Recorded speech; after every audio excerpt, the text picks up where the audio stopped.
منافقت کو بھی سمجھ لیجئے. نفق عربی زبان کے اندر کہتے ہیں سرنگ کو, ٹنل کو. آپ میں سے جن لوگوں کو اتفاق ہوا ہے مکہ شریف جانے کا, وہاں کافی ٹنلز انہوں نے نکالی ہوئی ہیں پہاڑوں کے اندر سے, تو اس کے بعد لکھا ہوتا ہے نفق, سرنگ, ایسا راستہ جس کے دو منہ ہوتے ہیں, اس طرف بھی پہاڑ کے اس طرف بھی, اس کو عربی میں کہتے ہیں نفق.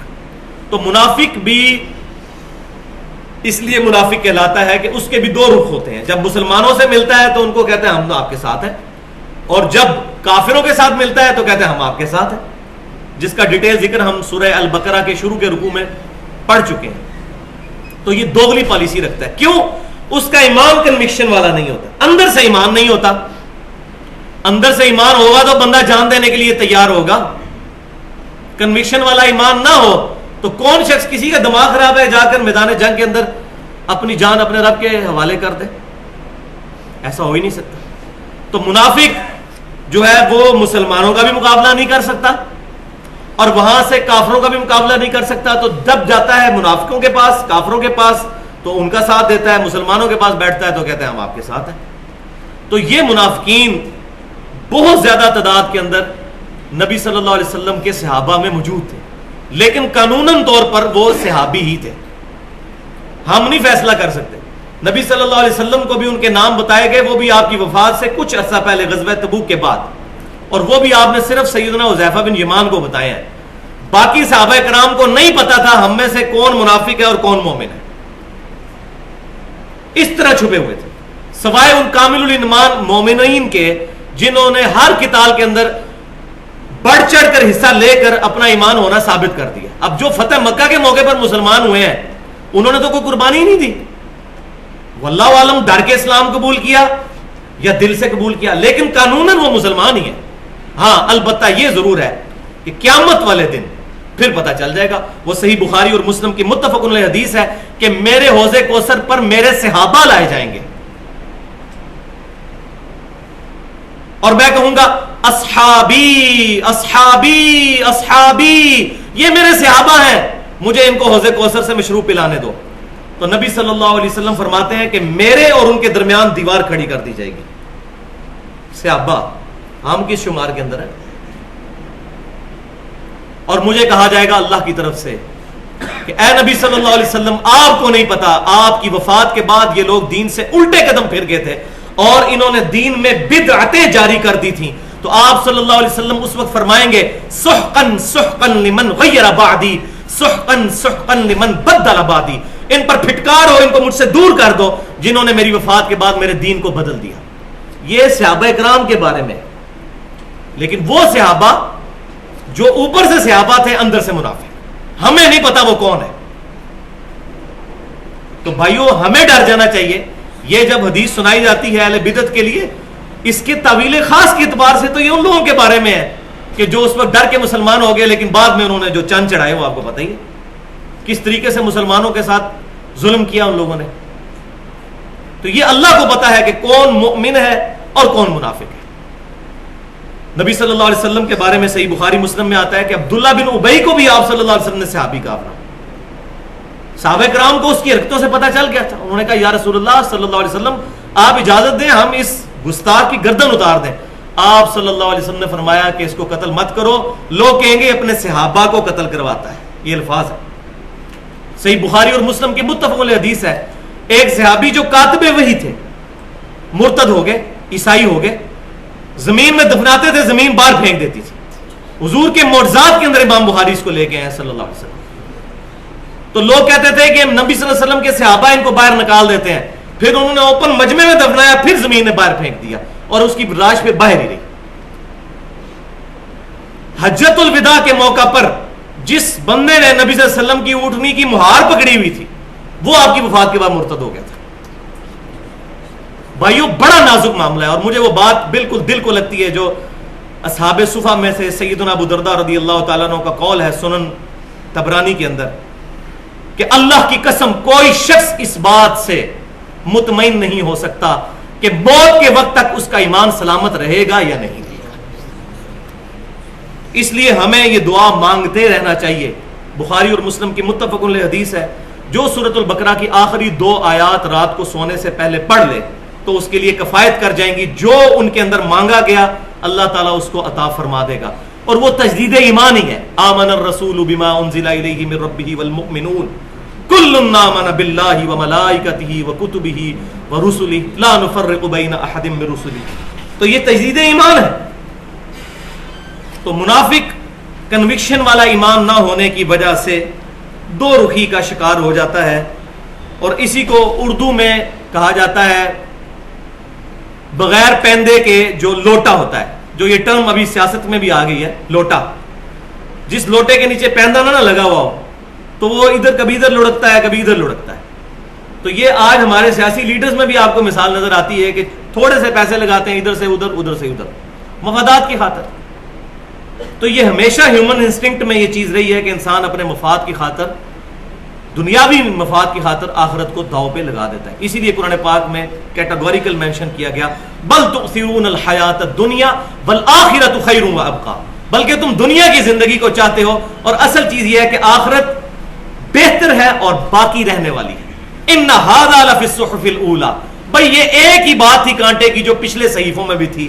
صحف ابراہیم و موسیٰ, چاہے ابراہیم علیہ السلام کے صحیفے ہوں یا موسیٰ علیہ السلام کے صحیفے, ایک ہی بات تھی کہ دنیا پرستی سے اجتناب. اور وہ یاد کر لیں حدیث صحیح بخاری اور مسلم کی, اے اللہ محمد صلی اللہ علیہ وسلم اور آل محمد صلی اللہ علیہ وسلم کو بس اتنا ہی رزق دینا کہ ان کے جسم اور روح کا رشتہ برقرار رہے. یہ کیا چیز ہے بھائیو؟ آج ہم پر ذرا سی تکلیف آ جائے تو اللہ تعالیٰ سے گلہ اور شکوہ شروع کر دیتے ہیں. تو اللہ تبارک و تعالیٰ ہمیں منافقت سے محفوظ فرمائے. اچھا, اب منافقت کا ذکر چونکہ چل نکلا ہے, میں کچھ ضروری چیزیں یہاں پر بیان کروں گا. اگلا رکوع بھی پورا منافقین کے بارے میں ہے, پھر آپ کو چیزیں سمجھنے میں انشاءاللہ تعالیٰ آسانی ہو جائے گی. یاد رکھیں کہ کیٹیگری وائز منافق کی 2 قسمیں ہیں. ایک ہے اعتقادی منافق جس کا عقیدہ ہی منافقانہ ہے, اوپر سے مسلمان اندر سے کافر, نمازیں بھی پڑھتا ہے سارے کام کرتا ہے. وہ آگے آ جائیں گی احادیث کہ منافقین بھی جماعت کے ساتھ نماز ادا کیا کرتے تھے اس ڈر سے کہ کہیں ہمیں پتہ نہ چل جائے ہمارا کہ ہم منافق ہیں. تو پہلی چیز منافقت کی کیٹیگری میں اعتقادی منافق جس کا عقیدہ منافقانہ ہو, جیسے عبداللہ بن ابی. دوسرا ہے عملی منافق جو عقیدے میں مسلمان ہی ہے لیکن اس کے اعمال منافقین والے ہیں, جو اگر آپ برا نہ مانیں تو اکثر مسلمان ہو چکے ہوئے ہیں. اور یہ میں خود نہیں کہہ رہا, یہ حدیث شریف کے تحت, میں حدیث کو پڑھ بھی دیتا ہوں بخاری اور مسلم کی. لیکن جب کلمہ گو اہل قبلہ, اور آج کے دور میں تو ظاہر ہے کہ دونوں منافقین جو ہوں گے, چاہے اعتقادی ہو چاہے وہ عملی ہو, دونوں کو ہم قانونی طور پر مسلمان ہی کہیں گے, کیونکہ وحی کے اترنے کا سلسلہ تو بند ہو چکا ہے, کسی کا دل تو ہم چیر کے نہیں بتا سکتے. آج کی ڈیٹ میں تو دونوں ہی مسلمان کہلائیں گے. بہرحال جو اہل قبلہ ہے, اہل کلمہ ہے, ہمارے ساتھ نمازیں پڑھتا ہے, اگر اس کو کہیں تعویل کی غلطی لگ گئی اس کو منافق نہیں کہہ سکتے. یہ خوارج کا طریقہ ہے کہ وہ اہل قبلہ اور اہل کلمہ کی تکفیر کرتے تھے, جیسے بخاری اور مسلم میں آتا ہے ڈیٹیل کے ساتھ خوارج کے بارے میں احادیث. صحابہ کرام علیہ رضوان کو وہ کافر کہتے تھے. وہ کہتے تھے ایکسز آف ایول 3 ہے, 3 ایکسز آف ایول ہے, علی, معاویہ اور عمر بن عاص رضی اللہ عنہم اجمعین بعد اللہ. ان تینوں کو مار دیا جائے تو مسلمان سیدھے ہو جائیں گے, اور تینوں کے لیے انہوں نے 3 بندے مقرر کر دیے. بائی چانس سیدنا علی نماز کے لیے اس دن نکلے تھے, سیدنا معاویہ کی طبیعت ٹھیک نہیں تھی, عمر بن عاص ویسی مسجد میں نہیں آئے نماز پڑھنے کے لیے, بوڑھے ہو چکے تھے, سیدنا علی کو شہید کر دیا. تو وہ کلمہ گو تھے, اور یہ ابن ملجم جس نے شہید کیا سیدنا علی کو, اس نے سیدنا عمر کے دور میں بہت فتوحات کی ہوئی تھی, مسلمان تھا, بس تعویل کی غلطی لگ گئی, دماغ خراب ہو گیا, اور اپنے فہم میں وہی سمجھتا تھا میں نے نیکی کا کام کیا. بالکل اسی طرح جس طریقے سے سیدنا عثمان غنی رضی اللہ تعالیٰ عنہ کو شہید کرنے والے لوگ صحابہ ہی میں سے تھے, جن میں ٹاپ آف دا لسٹ سیدنا ابو بکر کا بیٹا تھا محمد بن ابی بکر. ان کی حدیثیں بھی ہیں بخاری مسلم میں, بعد میں انہوں نے توبہ بھی کر لی تھی. آج ہم ان کو رضی اللہ تعالیٰ عنہ ہی کہتے ہیں, احترام کرتے ہیں. لیکن یہ ہے کہ بس جب بندے کا دماغ پھرنے لگے تو پتہ نہیں چلتا. اللہ تعالیٰ سے پناہ مانگتے رہنا چاہیے کہ اللہ تعالیٰ ہمارے ایمان کی حفاظت فرمائے. تو عملی منافق وہ ہوگا جس کا عمل منافقانہ ہوگا. اب تو ہمیں سامنے نظر آ گیا کہ یہ منافق ہے, تب بھی ہم اس میں منافق نہیں کہہ سکتے. کیوں؟ کہ یہ شریعت کی تعلیمات کے خلاف ہے. کوئی شخص جھوٹ بولتا ہے تو وہ اللہ کی لعنت کا مستحق ہو جاتا ہے. قرآن پاک میں لعنت اللہ علی الکاذبین. لیکن اگر کوئی میرے سامنے جھوٹ بولے, اس کو میں یہ نہیں کہوں گا تو لعنتی ہے. کیوں کہ نبی صلی اللہ علیہ وسلم نے اہل قبلہ اہل کلمہ پر لعنت کرنے سے منع فرمایا ہے. حتیٰ کہ اہل سنت کا یہ متفقہ منہج ہے کہ یزید بن معاویہ جس نے اہل بیت کے ساتھ ظلم کیا, ہم اس پر لعنت نہیں بھیجتے, برا بلا اسے کہتے ہیں سب کچھ, لیکن لعنت اس لیے نہیں بھیجتے کہ وہ اہل کلمہ تھا. اگر اللہ تبارک و تعالیٰ چاہے تو اسے معاف کر سکتا ہے, لعنت نہیں کر سکتا, کسی مسلمان پر لعنت نہیں کر سکتا. آج کوئی شخص صحابہ کرام کو گالی نکالتا ہے, وہ خود لعنت کا مستحق ہو جائے گا, ہم اس کو لعنتی نہیں کہہ سکتے, ہم خود اس فتویٰ نہیں لگا سکتے. البتہ اس کا یہ مطلب ہی نہیں ہے کہ جو لعنت والے کام کرے گا تو وہ لعنت کا مستحق نہیں ہوگا. صحیح مسلم کے اندر حدیث موجود ہے, پورا چیپٹر ہے, اور سنن طبرانی کے اندر تو بڑی ڈیٹیل کے ساتھ ہے کہ جس نے اہل مدینہ کو ڈرایا, دھمکایا یا ان کا مال لوٹا, اس پہ اللہ کی لعنت, اللہ کے فرشتوں کی لعنت اور تمام لعنت کرنے والوں کی لعنت. اسی کے تحت احمد بن حنبل کہتے تھے کہ یزید لعنت کا مستحق ہوا ہے, لیکن خود نہیں بھیجتے تھے کہ اہل مدینہ کے ساتھ جو واقعہ حرہ کے اندر کیا, تو ہم بھیج نہیں سکتے لعنت کسی کو. اسی طریقے سے کسی مسلمان میں یہ نشانیاں پائی بھی جاتی ہوں, اس کو ہم یہ نہیں کہیں گے یہ منافق ہے, اور ویسے بھی نہیں کہنا چاہیے کیونکہ اس میں سے کچھ ہمارے اندر بھی موجود ہوں گے. یہ سن لیں, صحیح بخاری اور مسلم کی متفق علیہ حدیث ہے کہ منافق کی 4 نشانیاں ہیں. یہ شیشہ سامنے رکھ لیں اور اپنی شکل ہم دیکھنا شروع کر دیں. 4 نشانیاں ہیں, ان میں سے ایک بھی پائی جاتی ہو تو وہ منافق ہے, اور چاروں پائی جاتی ہو تو پکا منافق ہے. ایک پائی جاتی ہو تو منافق ہے جب تک کہ اس سے رجوع نہ کر لے. وہ 4 نشانیاں کیا ہیں؟ پہلی نشانی یہ ہے کہ امانت اس کے پاس رکھوائی جائے تو وہ خیانت کرے. امانت فزیکلی ٹینجیبل فارم میں بھی ہو سکتی ہے, یا کسی سے آپ مشورہ کرتے ہیں, اس سے اپنے دل کا راز کہتے ہیں اور وہ آپ کا راز لیک کر دیتا ہے, یہ بھی خیانت ہے. یا کسی کے پاس مال رکھواتے ہیں اور وہ آپ کو واپس نہیں کرتا, یہ بھی امانت میں خیانت ہے. دوسرا, بات کرے تو جھوٹ بولے, جھوٹ اس کی زبان پہ فل بدی جاری ہو, جس طرح آج اکثر مسلمانوں کی حالت ہو چکی ہے. فل بدی جھوٹ بولتے ہیں, عادت, انٹینشن نہیں ہوتی, نکل جاتا ہے زبان سے. کیوں کہ آپ خود بھی سوچیں, انسان جھوٹ کیوں بولتا ہے؟ جب انسان حقیقت کو فیس نہیں کر سکتا, اس کو ڈر لگتا ہے کہ اس کو میں نے سچی بات کر دی نا تو یہ میرا منہ توڑے گا. کوئی وعدہ کیا ہوا تھا اور آپ نے جان بوجھ کے وعدہ توڑ دیا تو وہ بہانہ کرے گا. تو منافق بھی تو یہی ہوتا ہے کہ وہ برٹل فیکٹس آف لائف کو فیس نہیں کر سکتا, اسی لیے منافقت اختیار کرتا ہے. تو یہ تو ہمارا دل بھی گواہی دیتا ہے کہ وہ منافق ہی ہونا چاہیے جو بات کرے اور جھوٹ بولے. اور یہاں مجھے وہ حدیث بھی یاد آ گئی جامعہ ترمذی کی کہ آپ صلی اللہ علیہ وسلم صحابہ کرام علیہ رضوان کو مختلف گناہوں سے ڈرا رہے تھے, ٹیک لگا کے بیٹھے ہوئے تھے. فرمایا یہ نہ کرنا, یہ نہ کرنا, یہ نہ کرنا. پھر آپ صلی اللہ علیہ وسلم ٹیک چھوڑ دی اور آگے ہو کے بیٹھ گئے, اٹینٹو ہو کے. پھر آپ صلی اللہ علیہ وسلم کہنے لگے, دیکھنا جھوٹ نہ بولنا, جھوٹ نہ بولنا, جھوٹ نہ بولنا, جھوٹ نہ بولنا. اور یہ کہتے رہے صحابہ کرام کہتے ہیں ہم اتنا ڈر گئے کہ ہم کہنے لگے کاش آپ صلی اللہ علیہ وسلم خاموش ہو جائیں.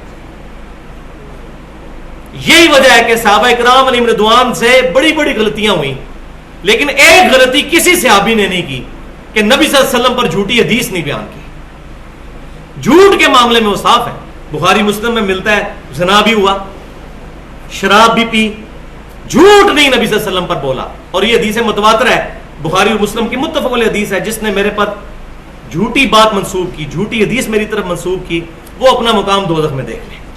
مسلم کی پہلی حدیث ہی یہی ہے سیدنا علی رضی اللہ تعالیٰ عنہ سے, صحیح مسلم کی پہلی حدیث ہی یہی ہے.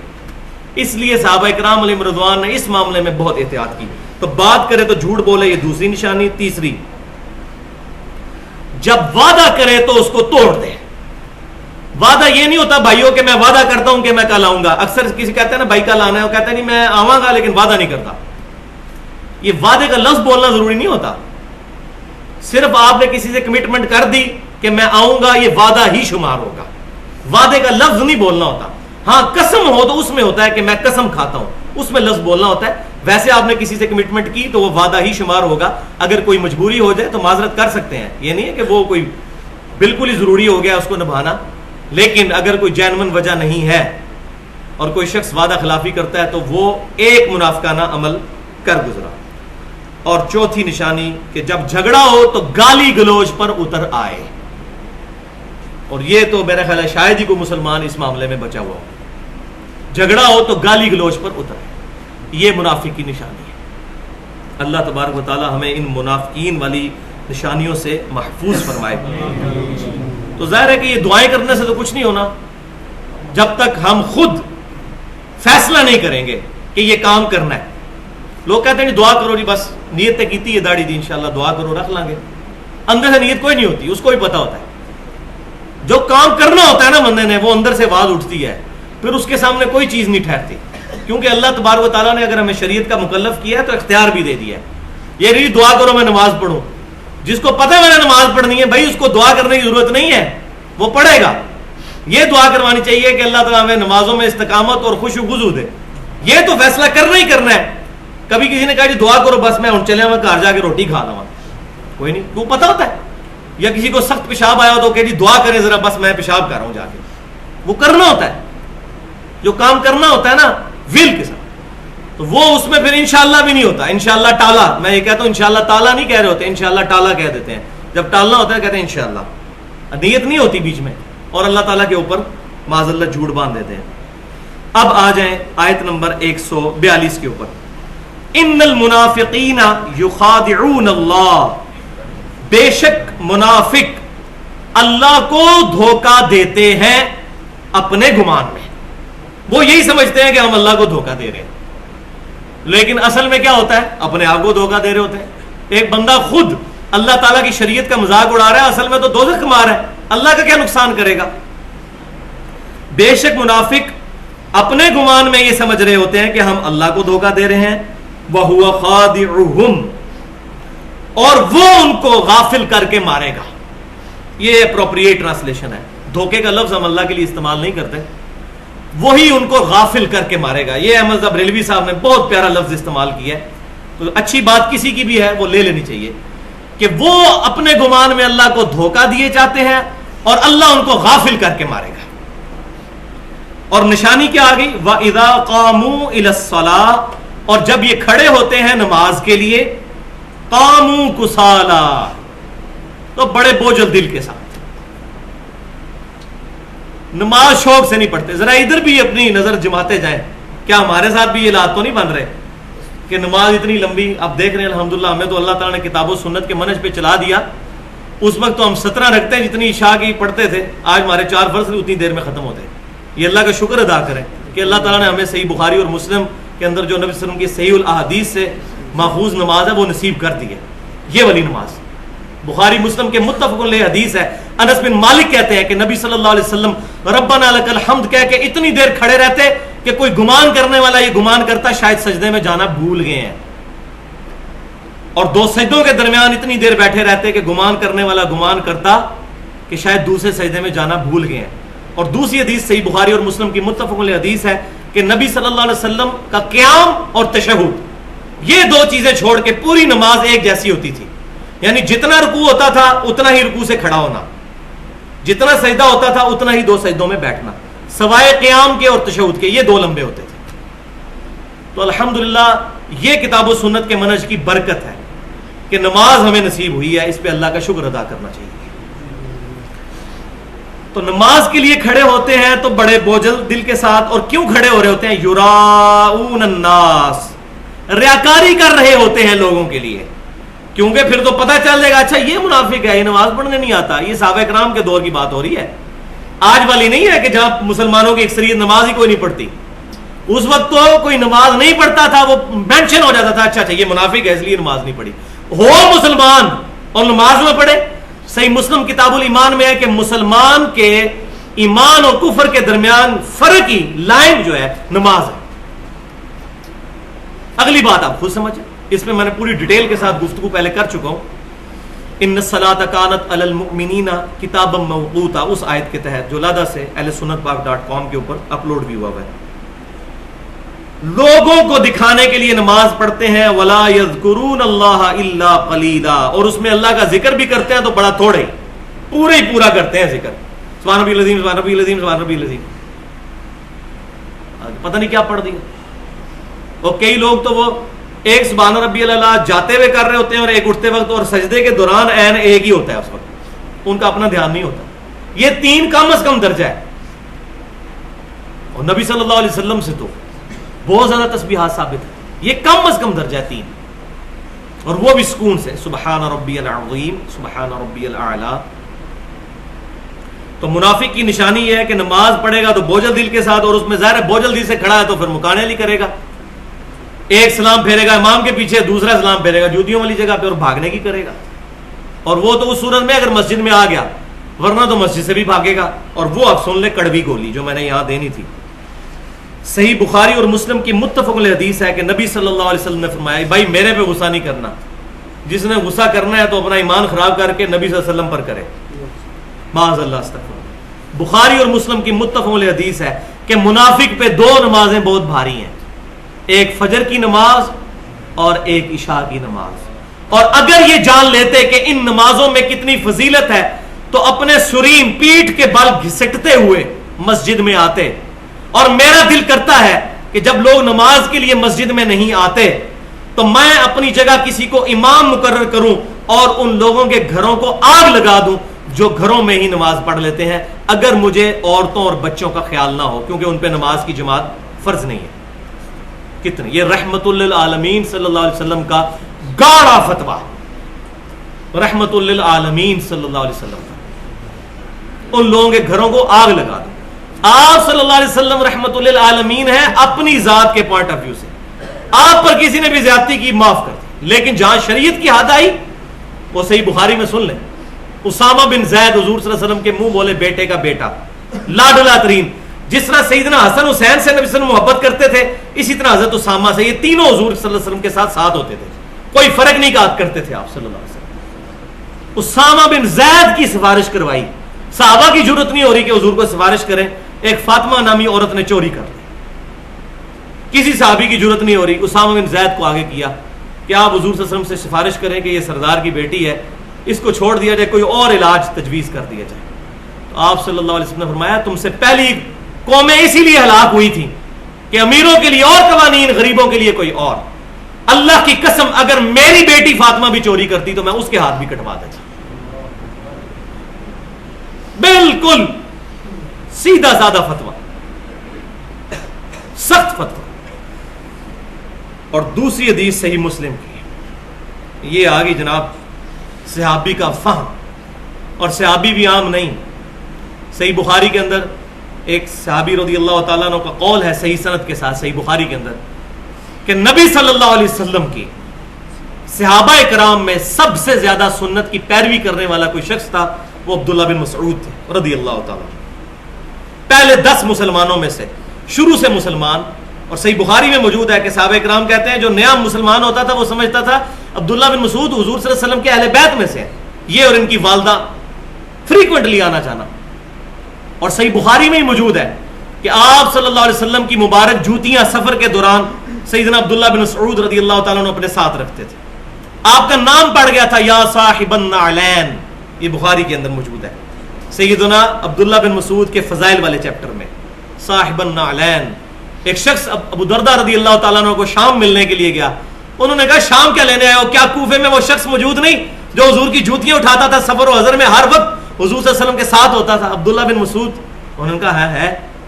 اور وہاں کوفے میں وہ شخص نہیں عمار بن یاسر جس کے بارے میں نبی صلی اللہ علیہ وسلم نے فرمایا تھا کہ اللہ تبارک و تعالیٰ اس کو شیطان سے محفوظ رکھے؟ انہوں نے کہا ہاں ہے. تو ان کا پھر ادھر کیا کرنے آئے ہو اتنے بڑے بڑے صحابہ کو چھوڑ کر؟ یہ وہ عبداللہ بن مسعود. اب ان کا فتویٰ ذرا سن لیں صحیح مسلم کے اندر. یقین کریں کہ مجھے کنوکشن والا ایمان نماز کی جماعت کا، تکبیر اولیٰ کے اہتمام کا اس حدیث کی وجہ سے ملا جو عبداللہ بن مسعود کا قول ہے صحیح مسلم کے اندر. عبداللہ بن مسعود رضی اللہ تعالیٰ عنہ کہتے ہیں کہ نبی صلی اللہ علیہ وسلم کے مبارک زمانے میں، یہ صحیح مسلم میں ہے، کہ ہم باجماعت نماز کا اتنا اہتمام کرتے تھے کہ یا تو منافق ہی جماعت سے پیچھے رہتا تھا یا کوئی شخص اتنا لاغر ہو جاتا تھا کہ وہ مسجد میں نہیں آ سکتا تھا. حتیٰ کہ صحابہ اکرام علیہم رضوان میں سے اگر کوئی شخص 2 بندوں کے سہارے گھسٹتا ہوا مسجد میں آ سکتا تو جماعت سے مسجد میں نماز پڑھتا تھا, کہیں اسے منافق نہ سمجھ لیا جائے. پھر عبداللہ بن مسعود رضی اللہ تعالیٰ عنہ آگے فرماتے ہیں اس کے ساتھ ہی کہ اللہ تبارک و تعالیٰ نے تمہارے نبی صلی اللہ علیہ وسلم کی سنتیں, ہدایت کی واضح راہیں تمہارے لیے رکھی ہیں. باجماعت نماز کو لازم پکڑ لو, یہ نبی صلی اللہ علیہ وسلم کی سنت ہدا ہے, اور جو شخص اس کو چھوڑ دے گا وہ گمراہ ہو جائے گا. یہ دیکھیں, یہ عبداللہ بن مسعود رضی اللہ تعالیٰ عنہ کا فتویٰ صحیح مسلم کے اندر.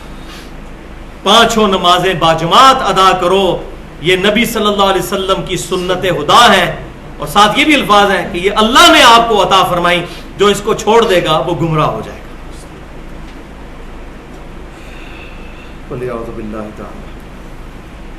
اب آ رہی ہے اگلی آیت, آیت نمبر 143. منافقین کا کلائمیکس اب آنے لگا ہے. مذبذبین بین ذالک,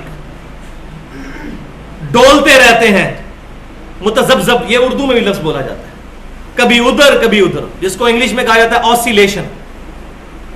لا الہ ہؤلاء ولا الہ ہؤلاء, نہ پورے کے پورے ادھر نہ پورے کے پورے ادھر, 2 کشتیوں کے مسافر منافقین بیچ میں آسیلیٹ کرتے رہتے ہیں. وَمَن يُضْلِلِ اللَّهُ فَلَن تَجِدَ لَهُ سَبِيلًا, اور جسے اللہ ہی گمراہ کر دے, یعنی اللہ نے خود نہیں گمراہ کیا, مراد جس کی کرتوتوں کی وجہ سے اللہ اس کو گمراہ کر دے, اس کو پھر کوئی بھی ہدایت نہیں دے سکتا. تو یہ اپروپریٹ ٹرانسلیشن بنے گی مذبذبین کی آسیلیشن.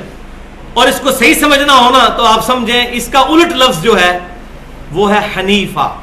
امام حنیفہ رحمۃ اللہ علیہ والا حنیفہ نہیں, حضرت ابراہیم علیہ السلام والا حنیفہ. بل ملت ابراہیم حنیفہ وما کان من المشرکین, بلکہ پیروی کرو ابراہیم علیہ السلام کے دین کی جو حنیفہ تھے, الف کے ساتھ, سب سے ٹوٹ کر ایک اللہ کا ہو جانے والا. یکسو, اس کی صحیح ٹرانسلیشن یکسو, حنیفہ یکسو, اور مذبذبین جو یکسو نہ ہو, کبھی ادھر کبھی ادھر, کبھی ادھر کبھی ادھر. بالکل واضح چیزیں آ جاتی ہیں سامنے, پھر بھی انسان کے اندر اتنی طاقت نہیں ہوتی کہ انسان معاشرے کو فیس کرے اور بغاوت کر دے معاشرے کے خلاف. اب کتنے لوگ ہیں بھائی جن کو واضح پتا ہے کہ بخاری مسلم میں نماز کا طریقہ کیا لکھا ہوا ہے, ایک ہی طریقہ نبی صلی اللہ علیہ وسلم سے صحیح سند سے ثابت ہے, لیکن کوئی اپنے ماں باپ کے ڈر کی وجہ سے, کوئی رشتہ داروں کے ڈر کی وجہ سے, کوئی بیوی کے ڈر کی وجہ سے نہیں پڑھتا. تو وہ اب اس کا ضمیر اس کو ملامت کر رہا ہے بیچ میں, تو وہ کبھی ادھر کبھی ادھر, کبھی ادھر کبھی ادھر. تو اب آپ سوچ لیں, جو لوگ کہتے ہیں کاش اسی حضور دے زمانے چاہتے صلی اللہ علیہ وسلم تیرے ہوتے ہوئے جنم لیا ہوتا. یہ نعت بھی پڑھ رہے ہوتے ہیں, پہلے اپنے آپ کو اتنا قابل کرو کہ ان کے ہوتے ہوئے جنم لیا ہوتا. ہو سکتا ہے منافق ہی ہوتا, مومن نہ ہی ہوتا. صحیح بات ہے. جو آج نبی صلی اللہ علیہ وسلم کو کاپی نہیں کر سک رہا, اس وقت تو بڑا کنوکشن والا ایمان چاہیے تھا بھائی. وہاں تو کلمہ پڑھنے کا مطلب موت تھی, یہاں کلمہ پڑھتے ہیں آپ اونچی آواز سے پڑھیں گے, لوگ آپ کو ہار بھی بنائیں گے کہ جی اور اونچا پڑھیں, کوئی مسئلہ نہیں ہے. تو یہ کہنا بڑا آسان ہے تیرے ہوتے ہوئے جنم لیا ہوتا. تو صحابہ کرام علیہم رضوان واقعی انہوں نے ایمان سے ثابت کیا کہ وہ قابل تھے اس زمانے کے لیے. اسی لیے بخاری اور مسلم کی متفق علیہ حدیث ہے, سب سے بہتر میرا زمانہ, پھر میرے صحابہ کا, پھر ان کا جو ان کو دیکھے, پھر ان کا جو ان کو دیکھے. اس کے بعد امانت میں خیانت کرنے والے لوگ پیدا ہوں گے, جھوٹ بولنے والے, جھوٹی گواہیاں دینے والے لوگ پیدا ہوں گے پہلے 300 سال گزرنے کے بعد. صحابہ, تابعین, تبع تابعین, 3 قرن, 3 زمانے. تو یہ منافق کبھی ادھر کبھی ادھر درمیان میں آسیلیٹ کرتا رہتا ہے. اور ظاہر ہے جب اس طرح کرے گا تو اللہ تعالیٰ نے فتویٰ دے دیا ہے کہ پھر یہ اللہ اس کو تھوڑی دیر تو اللہ دیکھے گا, لیکن جب پھر اللہ تعالیٰ کو جلال آیا پھر پکی موڑ لگ جائے گی. اب نہیں. تبت یدا ابی لہب وتب نازل ہونے کے 10 سال بعد تک بھی ابو لہب زندہ رہا ہے. قرآن کو جھوٹا ثابت کر سکتا تھا نا. قرآن میں آ گیا کہ اس کے ہاتھ ٹوٹ گئے اور اب یہ پکا دوست کی ہے, تو کیا کہتا ہے محمد تمہارا قرآن غلط ہو گیا, دیکھو میں کلمہ پڑھ لیتا ہوں. 10 سال زندہ رہا آخر نہیں. جب بندہ ہٹ درمی پہ اترا ہے پھر اللہ کی طرف سے مور لگ جاتی پکی. جیسے غلام القادیانی دجال کے اوپر، اس کو نہیں پتا تھا حدیثوں کا، لیکن جب بندہ ہٹ درمی میں اترتا ہے تو پکی مہر لگ جاتی ہے. صم بکم عمی فہم لا یرجعون، اسی کو تو کہا گیا ہے اس دن سے ڈرنا چاہیے. والعیاذ باللہ تعالی. یا ایھا الذین آمنوا لا تتخذوا الکافرین اولیاء من دون اللہ، اے ایمان والو من دون المؤمنین، مومنین کو چھوڑ کر کافروں کو اپنا دوست مت بناؤ. مومنین کے ساتھ دوستیاں گانٹو. یہ آج ہمارے حکمرانوں کے لیے بھی ہے، جو پہلے بھی پچھلی دفعہ آیت گزر چکی کہ عزت کے لیے کافر کے پاس جاتے ہیں. عزت تو اللہ کے پاس ہے، اور یہ کہتے ہیں ان کی دوستی میں ہمارا فائدہ ہے، حالانکہ دوستی میں نقصان ہی اٹھایا آج تک. اللہ تعالیٰ فرما رہا ہے کہ مومنین کو چھوڑ کر کافروں کے ساتھ دوستیاں نہ گانٹو. اتریدون ان تجعلوا للہ علیکم سلطانا مبینا، کیا تم یہ چاہتے ہو کہ تم اللہ تعالیٰ کی ہاں اپنے خلاف دلیل پکی کر لو، کہ اللہ تعالیٰ قیامت دن میں تمہیں پکڑ لے کہ تو دنیا میں کافروں کے ساتھ دوستیاں گانٹتا تھا. اللہ تعالیٰ فرما رہا ہے یہ تو میرے ہاتھ ایک ثبوت آ جائے گا. کیا تم یہ چاہتے ہو کہ کافروں سے دوستیاں کر کے اللہ کے حضور حجت تمام کر لو اپنے خلاف؟ یہاں یہ یاد رکھیے گا، اگر کوئی کافر سے دوستی اس لیے کرتا ہے نا کہ اس سے دین کی دعوت پہنچانی ہے، یہ معاملہ الگ ہے. جو آج ہمارے حکمران کر رہے ہیں یا سیاسی لیڈر کر رہے ہیں، یہ دین کے لیے نہیں کر رہے، یہ دنیا پرستی کے، یہ ان دوستیوں کو حرام کرا. اس طرح کی دوستی کسی سے بھی کی جا سکتی ہے دین کی دعوت کی نیت سے. اب آ رہا ہے گاڑے فتوے والی آیت، 145 نمبر آیت، منافقین کے بارے میں سب سے سخت ترین آیت. ان المنافقین فی الدرک الاسفل من النار، بے شک منافقین دوزخ کی سب سے نچلی گھاٹی کے اندر، کافروں سے بھی نیچے. ولن تجد لهم نصیرا، اور وہاں کسی کو اپنا مددگار نہیں پائیں گے. والعیاذ باللہ تعالی. دیکھ لیں منافقین کے اوپر کتنا غصہ ہے، کیونکہ منافقین دونوں نقصان کرتے ہیں نا. کافر تو سامنے نظر آ گیا، منافق تو مسلمانوں کی جڑیں بھی کھوکھلی کرتے ہیں، مسلمانوں کے ساتھ ہوتے بھی ہیں اور نہیں بھی ہوتے، الٹا نقصان کا باعث ہے ان کا ساتھ ہونا. الا الذین تابوا، قربان جائیں اللہ کی رحمت میں. قرآن پاک میں ہی گزر چکا، وَكَتَبَ عَلَى نَفْسِهِ الرَّحْمَةَ. صحیح بخاری کتاب التوحید میں ہے کہ جب اللہ تعالیٰ نے مخلوق کو پیدا کیا تو اپنے عرش پر ایک عبارت لکھ لی کہ میری رحمت میرے غضب پہ بھاری رہے. دیکھ لیں اتنی سخت وعید سنانے کے بعد بھی الا الذین تابوا، ایکسیپشن آ گئی. ہاں اگر کوئی سچے دل سے توبہ کر لے، وَأَصْلَحُوا، اور خالی توبہ استغفار کی تسبیح نہ پھیرے، تسبیح کرنا بہت اچھا کام، لیکن اپنی اصلاح بھی کرے. وَاعْتَصَمُوا بِاللَّهِ، اور پھر اللہ سے چمٹ جائے. اللہ سے چمٹنا کیا ہوگا؟ وَاعْتَصِمُوا بِحَبْلِ اللَّهِ جَمِيعًا وَلَا تَفَرَّقُوا، جو صحیح مسلم میں غدیر خم کی حدیث ہے. پہلی چیز اللہ کی کتاب ہے، اس میں ہدایت ہے، اس میں نور ہے. تم اللہ کی کتاب کو پکڑو، اپنا تعلق اس کتاب کے ساتھ مضبوط کرو. اللہ کی کتاب اللہ کی رسی ہے، جو اس کو پکڑے گا وہ ہدایت پہ ہے، جو اس کو چھوڑ دے گا گمراہ. اللہ کی رسی ہے یہ. اور دوسری چیز میرے اہل بیت، میں اپنے اہل بیت کے معاملے میں تمہیں اللہ سے ڈراتا ہوں، میں اپنے اہل بیت کے معاملے میں تمہیں اللہ سے ڈراتا ہوں، یعنی ان سے حسن سلوک کرنا. صحیح مسلم میں 4 حدیثیں اوپر تلے، کتاب الفضائل چیپٹر میں 6225، 226، 227 اور 228، غدیر خم کی حدیث. تو اصلاح کرنے کے بعد پھر چمٹ جائے اللہ سے. وَأَخْلَصُوا دِينَهُمْ لِلَّهِ، اور پھر خالصتاً اپنے دین کو اللہ کے لیے کر لے، مخلص بن جائے اندر سے، خالی اوپر سے نہیں. غلامی رسول میں موت بھی قبول ہے، داڑھی قبول نہیں، نماز تکبیر اللہ سے قبول نہیں، دل سے ایمان ہو. قُلْ إِنَّ صَلَاتِي وَنُسُكِي وَمَحْيَايَ وَمَمَاتِي لِلَّهِ رَبِّ الْعَالَمِينَ. اے نبی صلی اللہ علیہ وسلم آپ فرما دیجئے، بے شک میری نماز، میری قربانی، میرا جینا، میرا مرنا سب کچھ اللہ کے لیے ہے جو 2 جہاں کا، سارے جہانوں کا پالنے والا ہے. خالص کر لے اپنے دین کو اپنے رب کے لیے.